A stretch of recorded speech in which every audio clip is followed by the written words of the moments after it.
Waalaikumsalam warahmatullahi wabarakatuh. Bismillahirrahmanirrahim. Assalamualaikum warahmatullahi wabarakatuh. Alhamdulillah. Alhamdulillahilladzi la yansa man dzakara. Alhamdulillah. Alhamdulillahilladzi la yudayyi'u man syakara. Alhamdulillah. Alhamdulillahilladzi yajzi bihil ihsani ihsana wa bisabri najata wa ghufrana. Ashhadu an la ilaha illallah wa ashhadu anna Muhammadar Rasulullah. Allahumma salli ala sayyidina Muhammad wa ala alihi wa sahbihi wa man tabi'ahum ila yaumiddin, amma ba'du. Alhamdulillah, kita diberikan kesempatan oleh Allah untuk hadir di masjid ini. Kita salat subuh berjamaah, kemudian kita lanjutkan dengan talabul ilm, yang pada pagi hari ini kita akan bahas tentang gharar, masih tentang perkara-perkara yang haram di dalam fikih muamalah, yang insyaallah pagi ini kita coba membahas tentang gharar di dalam Islam. Bapak Ibu sudah pernah mendengar tentang gharar? Sudah, ya. Gharar ini secara bahasa kita sebut majhul aqibah. Ya, majhul aqibah ini sesuatu yang hasilnya tuh nggak jelas. Ya. Gharar adalah sesuatu yang hasilnya tidak jelas. Artinya, segala sesuatu yang mengandung ketidakpastian, ini potensi ghararnya besar. Apalagi ketidakpastian yang muncul di dalam perkara muamalah. Maka gharar satu, majhul aqibah, atau sesuatu yang akhirnya tuh nggak pasti.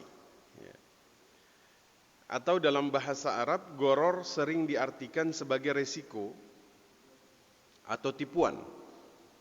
Nah, kita coba lihat pandangan para ulama tentang gharar ini satu persatu. Imam Sarakhsi Al-Hanafi, beliau katakan, gharar ini sesuatu yang akibatnya ini tertutup. Akibatnya tertutup, artinya tuh nggak jelas. Sesuatu tuh yang nggak terbuka dari awal. Itu gharar.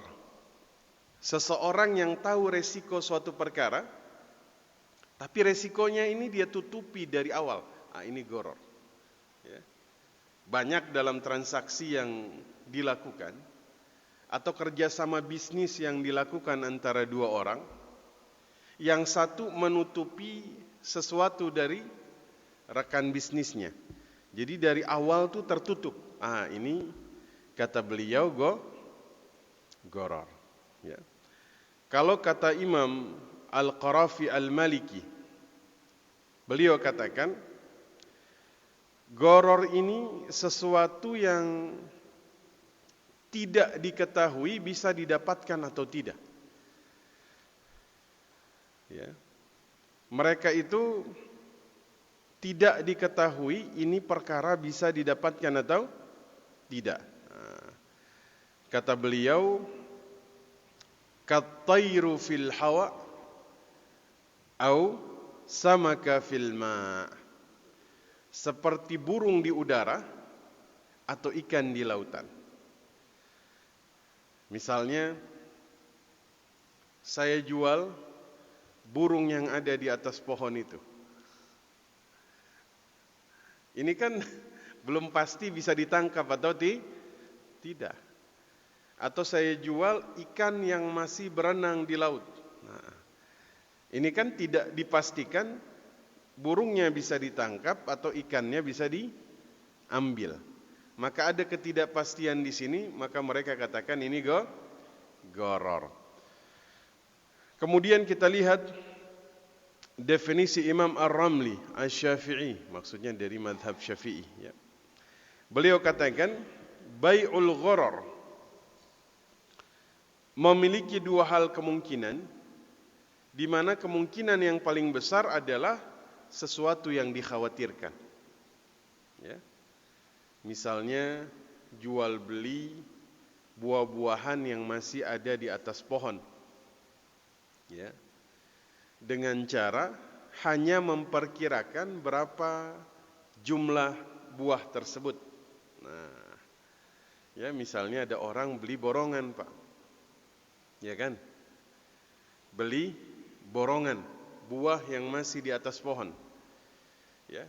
Ini ada dua kemungkinan karena berdasarkan perkiraan. Saya datang, saya beli buah mangganya Pak Rahiman. Ya. Perkiraan saya ini ada sekitar 20 kilo. Dengan estimasi sekilonya itu 10.000, maka saya beli 20.000. Ya. Estimasi saya ada 20 kilo. Ya. Nah, Pak Rohiman jual karena estimasi beliau ini paling cuma 15 kilo. Dua-duanya berdasarkan persangkaan. Waktu diturunkan ternyata beratnya 30 kilo. Nah, yang senang siapa, Pak? Saya. Alhamdulillah. Gimana kalau ternyata waktu diturunkan beratnya cuma 15 kilo? Yang senang siapa? Penjual. Nah, jadi ada ketidakpastian di sini. Nah, ini nanti gharar ini turunannya adalah judi, maisir. Ya, yang nanti insyaallah akan kita bahas juga di sini. Judi, apakah sudah bisa dipastikan dari awal siapa yang menang, siapa yang kalah? Bisa? Enggak bisa. Ya. Kita tahu ada yang untung, ada yang rugi. Tapi kadang-kadang kalau antum tanya kepada penjudi, enggak ada yang pernah ngaku dia untung, Pak. Nanya penjudi semua ngaku rugi. Ya. Nah. Kalau kata Imam Al-Qadhi Abu Ya'la,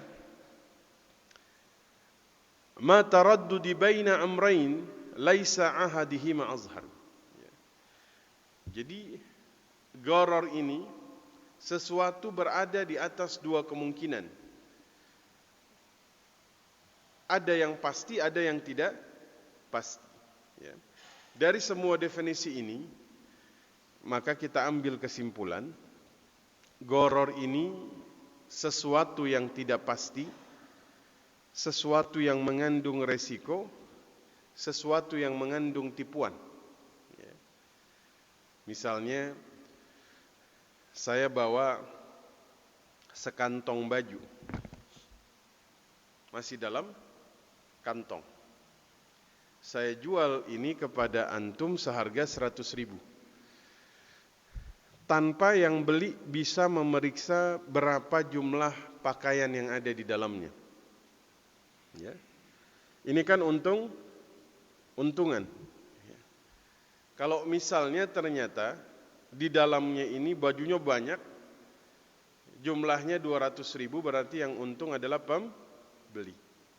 Tapi jika ternyata di dalamnya bajunya ini ternyata nilainya cuma 50.000, berarti yang untung adalah penjual. Nah, kira-kira ini bentuk gharar yang kemudian terjadi di dalam transaksi.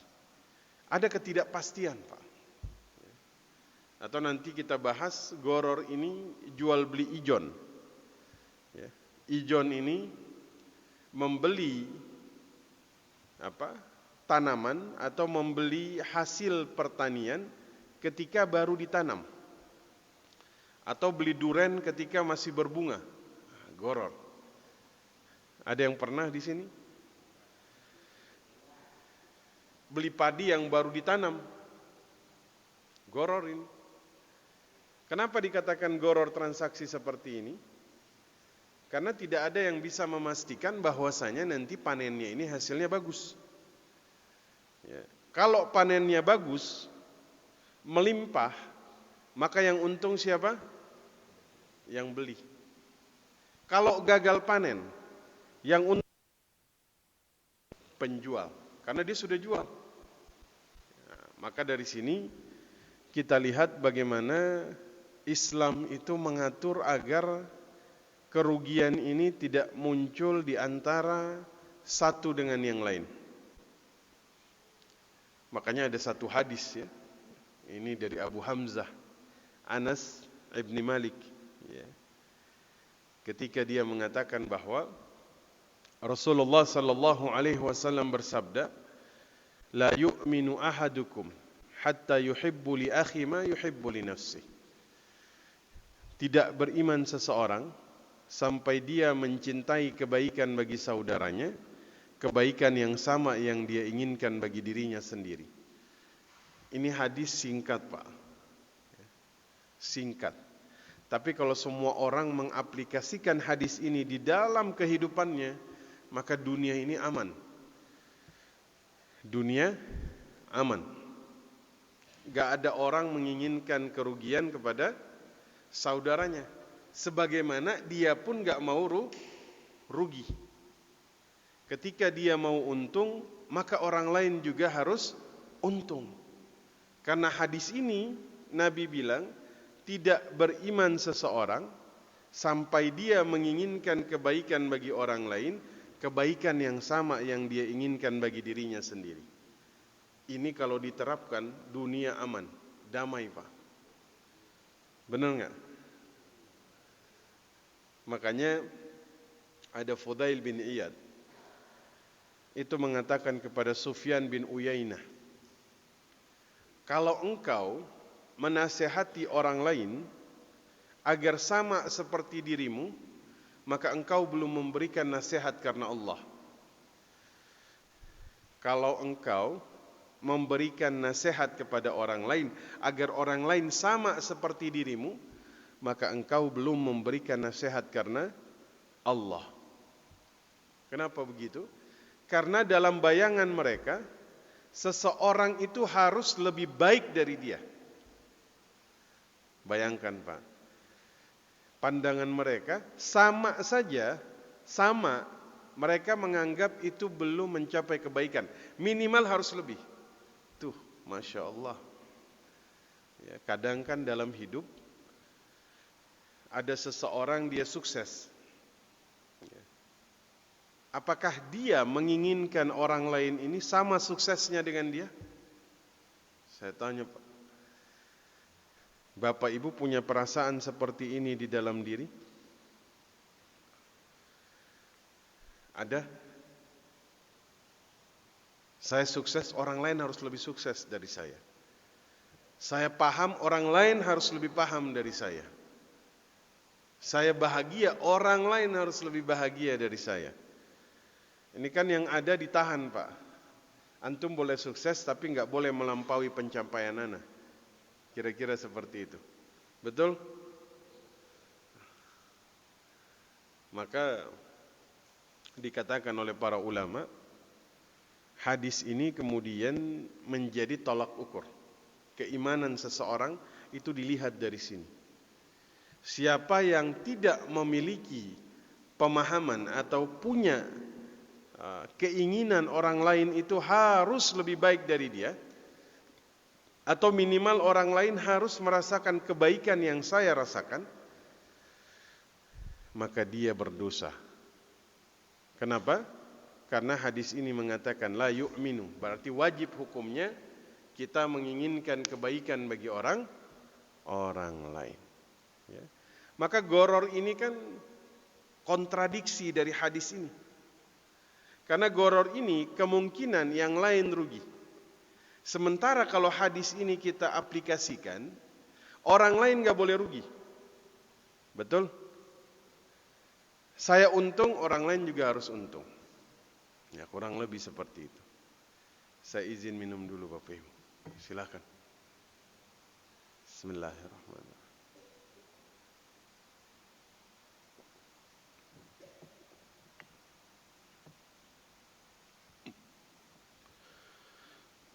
Nah, jadi secara garis besar kita paham goror ya. Ketidakpastian ya, yang muncul di dalam suatu perkara yang akhirnya ini tidak pasti. Akhirnya ini enggak jelas ya.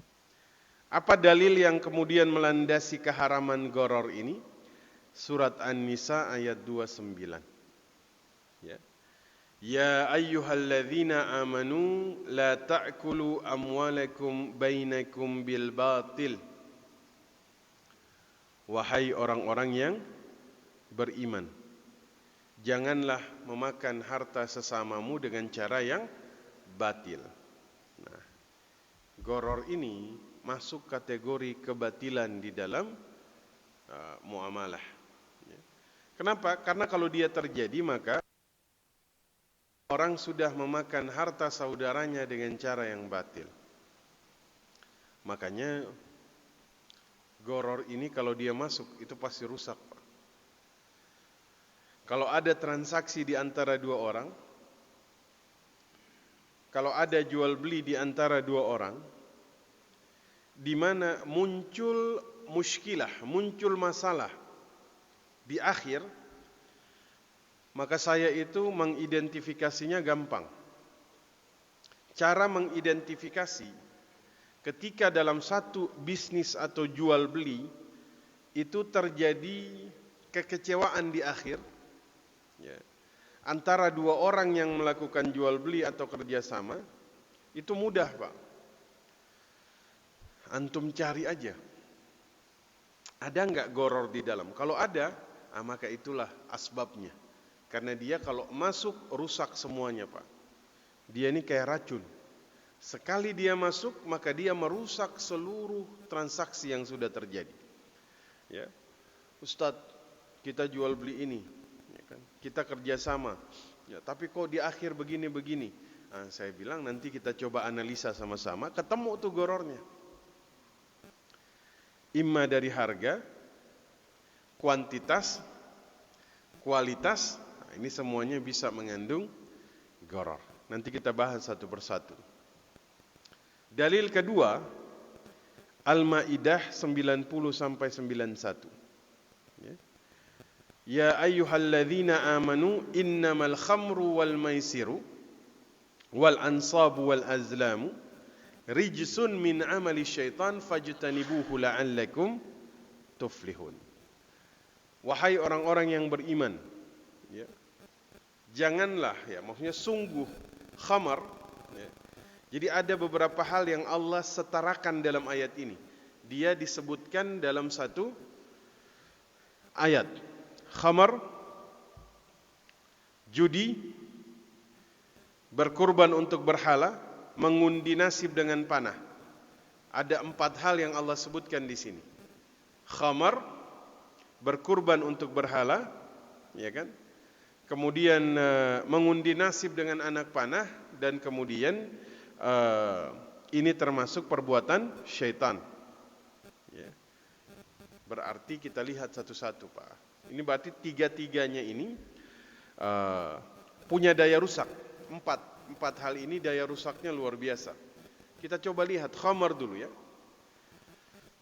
Dalam riwayat Utsman yang dikutip Imam Qurtubi dalam kitab At-Tadhkirah, beliau menceritakan ada satu riwayat. Ada seorang perempuan, ya, paling cantik di daerah situ. Seorang wanita yang terkenal kecantikannya di daerah itu meminta kepada seorang ahli ibadah karena dia ingin bersyahadat. Dia ingin apa? Bersyahadat. Datanglah ahli ibadah ini. Ternyata untuk masuk ke kamar perempuan ini harus melewati 3 pintu. Setiap pintu masuk dikunci, setiap pintu masuk dikunci, setiap pintu masuk dikunci. Masuk di kamarnya, ternyata di situ ada perempuan tadi, ada anak kecil, ada khamar. Oke? Ini perempuan nggak mau kasih kunci tersebut karena kuncinya ada 3. Kecuali ahli ibadah ini mau melakukan satu di antara 3 hal. Zina dengan dia, minum khamar, atau membunuh anak kecil tersebut. Kalau bapak antum pilih nomor berapa, Pak? Pilih nomor berapa? Ini wanita paling cantik di daerah situ. Nomor berapa? 1 berzina dengan dia, 2 minum khamar, 3 membunuh anak kecil. Jawab dalam hati saja. Kebetulan ahli ibadah ini pilih nomor 2, minum khamar. Ini lebih ringan daripada zina, daripada bunuh anak kecil. Apa yang terjadi? Mabok, minta tambah lagi segelas. Minum, maboklah dia. Apa yang terjadi? Perempuan ini dia zinahi, anak kecil itu dia bunuh. Karena sudah mabok. Berarti khamar ini menjadi pintu masuk seseorang itu melakukan kerusakan-kerusakan yang lain. Jelas ya? Judi juga bisa berakibat yang sama seperti khamar. Akan muncul kerusakan-kerusakan yang lain yang merusak seperti halnya khamar. Karena Allah sebut ini dalam satu ayat ini. Ya kan? Seperti halnya orang berkurban untuk berhala, akan muncul kerusakan-kerusakan yang lain sebagaimana kerusakan yang muncul karena khamar. Sebagaimana mengundi nasib yang kemudian judi, ini masuk semua dalam kategori goror. Akan muncul dosa-dosa lain yang lebih besar. Maka kita anggap ini sebagai pintu masuk. Pintu gerbang terjadinya dosa-dosa lain yang lebih besar. Makanya Allah sebut dalam satu ayat. Kalau di Tangerang kita bebas khamar, bebas, kan ada aturan daerah kita kan, bahwa dilarang jual beli khamar. Cuman nggak tahu. Yang tersembunyi ini banyak. Mudah-mudahan Allah jauhkan. Amin ya rabbal alamin. Saya izin minum lagi Bapak Ibu. Agak aus pagi ini. Bismillah.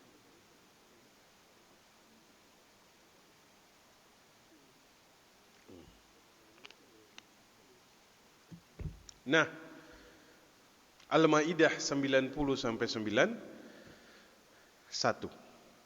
Ya, bahkan Allah katakan di sini, innama yuridu syaitan ay yuqi'a bainakumul adawata wal baghdha fil khamri wal maisir. Ya. Wa yasuddukum an dzikrillahi wa 'anis salati fahal antum muntahun. Dari perkara-perkara yang Allah sebut tadi, judi, khamar, ya. Iblis ini menginginkan agar apa? Agar terjadi permusuhan di antara kalian. Ya. Jadi kerusakannya ini ternyata bisa menimbulkan permusuhan di antara manusia.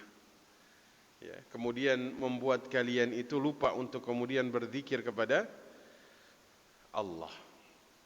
Fahal antum muntahun. Ya. Maka berhentilah dari mengerjakan perkara tersebut. Pasti Pak, judi dan khamar ini bisa menimbulkan permusuhan, betul? Dan cara iblis untuk kemudian membuat manusia ini kemudian pecah ukhuwahnya, maka dia masuk dengan hal-hal seperti ini. Ya, agar ukhuwah di antara manusia ini menjadi putus dan retak. Ya pasti Pak, dalam kerjasama muncul goror, ya. Akhirnya yang satu kecewa, betul? Pasti ada yang kecewa.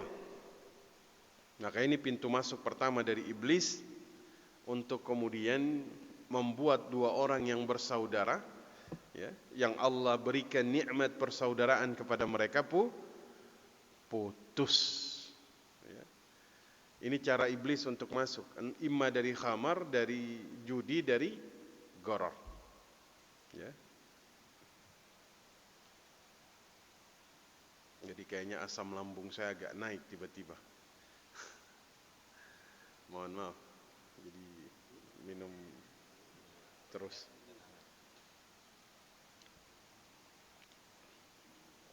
Jadi tadi mau berangkat, pas mau minum, saya lihat ada coklat.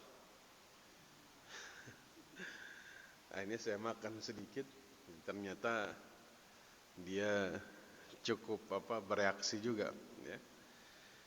Agak bikin naik sedikit, ya. Sedikit, nggak banyak. Cuman lumayan kerasa juga, ya. Nah, maka ukhuwah atau persaudaraan ini bisa retak gara-gara khamar, gharar, maisir.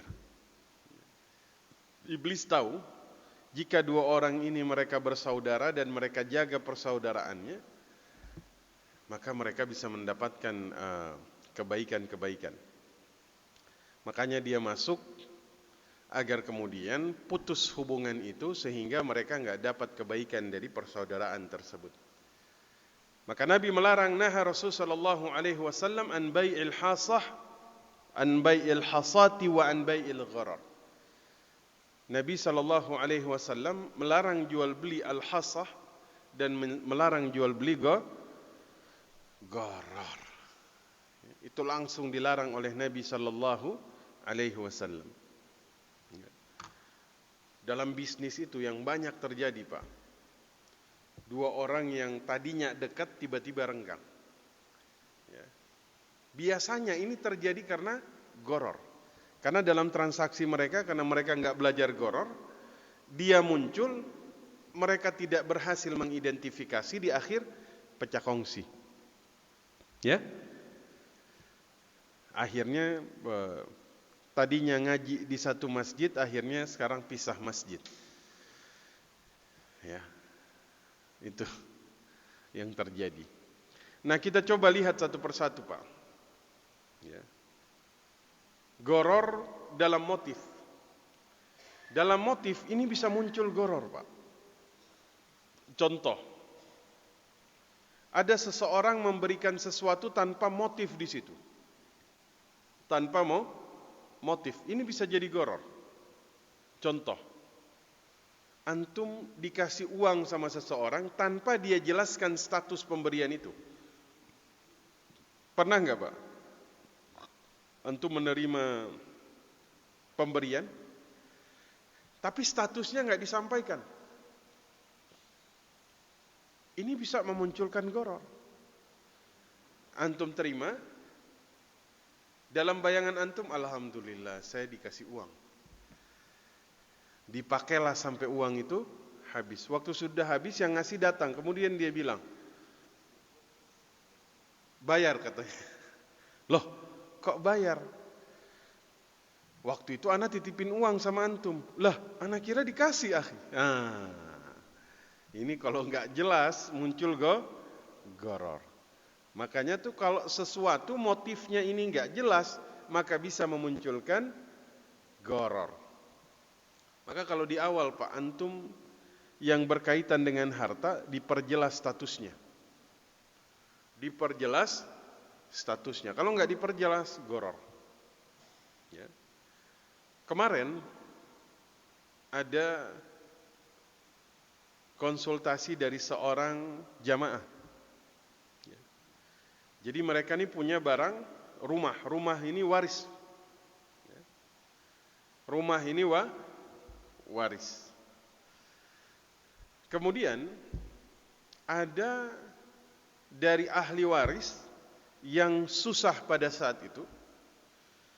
Akhirnya dia datang kepada salah satu ahli waris. niatnya dia itu pinjam uang. Oke? Yang memberikan ini menganggap bahwa ini untuk membeli porsinya dia dalam waris ini. Oke? Dan ini tidak dinyatakan dengan jelas motifnya. Dua-dua sama-sama tidak mengungkapkan dengan jelas. Bertahun-tahun kemudian rumah ini mau dijual. Otomatis harganya menjadi naik. Yang ini bilang nanti kalau laku saya kembalikan pinjaman saya. Yang ini bilang nggak mungkin. Itu kan sudah saya beli hakmu. Akhirnya ribut. Semua diawali karena ketidakjelasan motif di awal. Tuh, motif nih kalau nggak jelas muncul gharar. Maka satu, motif tolong diperhatikan. Kalau berkaitan dengan harta, motif ini harus diperjelas. Dua, gharar ini bisa muncul dari kuantitas. Ya. Tadi yang kuantitas sudah kita bahas di awal tadi, Pak. Ya. Dulu di satu daerah di Sumatera sana pernah ada jual beli elektronik, ya. Tapi elektroniknya ini tidak boleh dilihat isinya, Pak. Ya. Hanya boleh ditimbang beratnya. Jadi di dalam karung elektronik bekas. Kalau nggak salah tuh dulu harganya tuh 5 juta. Jadi antum untung-untungan, Pak. Kalau ternyata setelah dibuka, ya, di dalamnya ini barang bekasnya ini nilainya melampaui 5 juta, maka antum untung.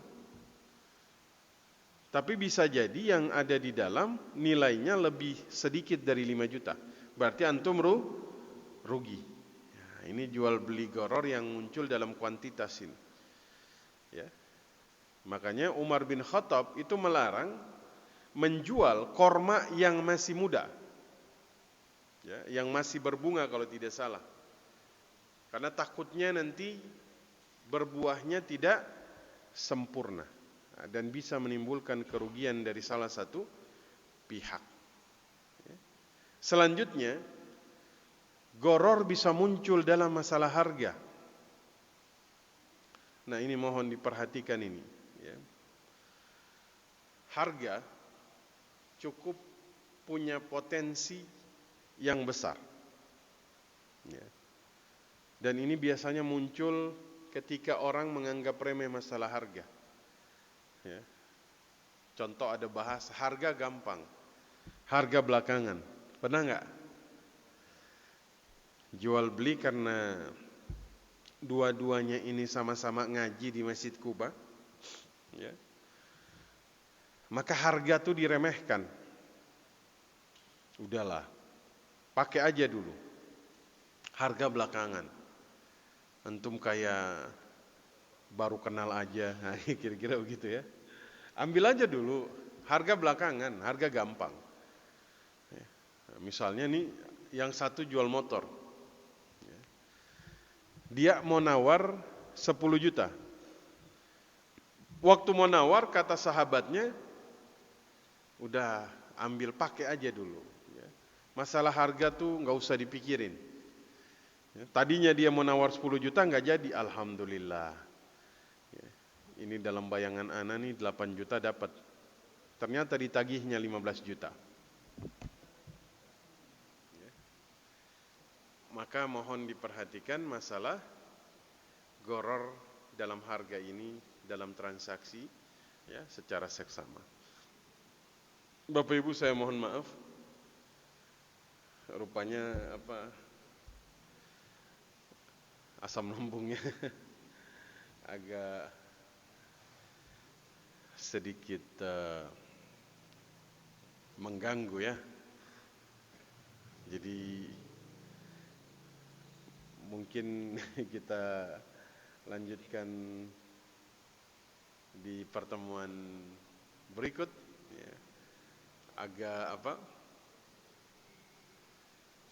agak sedikit naik di tenggorokan, jadi afwan, mohon maaf.